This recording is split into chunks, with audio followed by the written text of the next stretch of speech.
አንቺነሽ ምቹነሽ እናቱ አንቺነሽ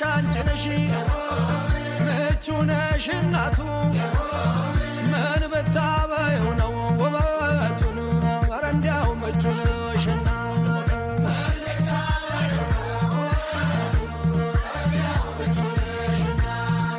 እኒህ የበላዮች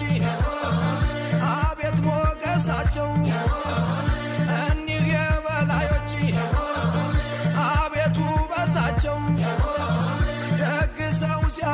በቤታቸው ደግሰው ሲያበሉ በቤታቸው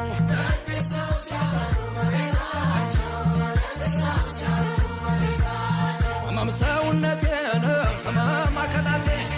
ህመም ሰውነቴን ህመም አካላቴ የማነህ እያሉት ኮራነ ጅምሩ ከየት ነህም ሲሉት ዝም አለ ጅምሩ ያስታውቅ የለም ወይ ጎጃም የመሆኑ ያስታውቅ